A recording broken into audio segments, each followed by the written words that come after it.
पाठ 7 बादलों की काव्य सृष्टि। आइए बच्चों, आज हम बादलों के बीच सैर करते हैं, बादलों के महत्व को, उनके प्रकार को जानेंगे, है ना।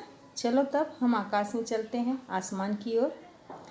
पाठ 7 बादलों की काव्य सृष्टि। यहाँ पर इस पाठ में लेखक काका कालेकर जी ने बादलों के महत्व को, उनके प्रकार को, उनके बारे में बहुत सारी जानकारियाँ दी है। तो यह पाठ हमारे सामने एक निबंध के रूप में है, वर्णनात्मक निबंध के रूप में है। बादलों का वर्णन इस पाठ में बहुत ही सुंदर ढंग से काका कालेकर जी ने अपने शब्दों में किया है। देखिए यहाँ पर काका कालेकर जी का जन्म 1 दिसंबर 1885 में हुआ और उनकी मृत्यु 21 अगस्त 1981 को हुआ। देखिए जन्म स्थान सातारा महाराष्ट्र में। यहाँ पर देखिए प्रमुख जो रचनाएं हैं, यात्रा, संस्मरण, हिमालय, प्रवास, लोकमाता, जीवन लीला, बापू की झांकियाँ, जीवन का काव्य, उस पार के पड़ोसी। काका कालेकर जी का जो जीवन है, परिचय है, इसके बारे में हम जानकारी प्राप्त करेंगे। काका कालेकर जी का जन्म, जैसा कि मैंने बताया, 1885 में सातारा में हुआ।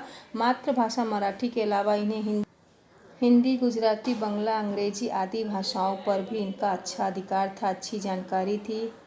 जिन राष्ट्र नेताओं तथा महापुरुषों ने राष्ट्रभाषा के प्रचार प्रसार के कार्य में विशेष दिलचस्पी ली, उनकी प्रथम पंक्ति में काका कालेकर जी का नाम आता है। दक्षिण भारत हिंदी प्रचार सभा के सन 1938 के अधिवेशन में भाषण करते हुए काका कालेकर जी ने कहा, हमारा राष्ट्रभाषा प्रचार एक राष्ट्रीय कार्यक्रम है। उन्हें महात्मा गांधी जी, रविन्द्रनाथ ठाकुर जी के निकट आने का सौभाग्य प्राप्त हुआ। वे 2 बार राज्यसभा के सदस्य रहे। 1969 में उन्हें पद्म भूषण की उपाधि से सम्मानित किया गया। काका कालेकर जी उच्च कोटि के विचारक और विद्वान थे। भाषा के प्रचारक होने के साथ साथ उन्होंने हिंदी, गुजराती के मौलिक रचनाएं भी उन्होंने की। सरल और ओजस्वी भाषा में विचारात्मक निबंध के अतिरिक्त पर्याप्त यात्रा साहित्य भी लिखा। इनकी भाषा शैली अत्यधिक सजीव और प्रभावपूर्ण है। उनकी दृष्टि बड़ी पैनी है। यहाँ पर देखिए बच्चों, और भी इनके बारे में जानकारी। काका कालेकर जी का साहित्य निबंध संस्मरण जीवनी यात्रावृत्त के रूप में उपलब्ध है। अध्येता होने के कारण प्रायः इनकी रचनाओं में प्राचीन भारत की झलक मिलती है और हिंदी भाषी क्षेत्र के लेखकों ने भी काका कालेकर साहब मंझे हुए लेखक थे। किसी भी सुंदर दृश्य का वर्णन अथवा जटिल समस्या का सुगम विश्लेषण इनके लिए आनंद का विषय था। रचनाएं मराठी भाषी काका साहब ने अपनी अधिकतर रचनाएं गुजराती लिखी। यहाँ पर देखिए बच्चों, काका कालेकर जी की जो लिखने की भाषा थी वो सरल और सुबोध और प्रभावपूर्ण थी। उन्होंने व्यवहारिक भाषा का प्रयोग किया। लेख में इन्होंने प्रचलित उर्दू शब्द का और मुहावरे का भी प्रयोग किया। इनकी शैली में, लेख की जो शैली है, वर्णनात्मक शैली, विवेचनात्मक शैली, आत्मकथनात्मक शैली थी।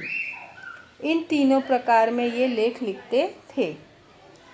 आगे देखिए बच्चों, एक लेख है इनका जो निष्ठा मूर्ति कस्तूरबा जी, राष्ट्रमाता कस्तूरबा जी के जीवन की ऐसी अनेक झांकियाँ उन्होंने उसमें प्रस्तुत किया है जो लोगों को जानना बहुत आवश्यक था, जो भारतीय नारी के गरिमामय रूप का सुंदर चित्रण प्रस्तुत करती। महात्मा गांधी जी जैसे महान पुरुष की धर्मचारिणी के तौर पर पूज्य कस्तूरबा जी के बारे में राष्ट्र को आदर मालूम होना स्वाभाविक है। राष्ट्र ने महात्मा जी को बापू जी के नाम या राष्ट्रपिता के स्थान पर कायम किया, इसलिए कस्तूरबा जी भी बा के एकाक्षरी नाम से राष्ट्रमाता बन सकी। किंतु सिर्फ महात्मा जी के साथ के संबंध के कारण ही नहीं, बल्कि अपने आंतरिक सद्गुणों और निष्ठा के कारण वो राष्ट्रमाता का स्थान पा चुकी, जो इनके लेख में स्पष्ट दर्शाता है।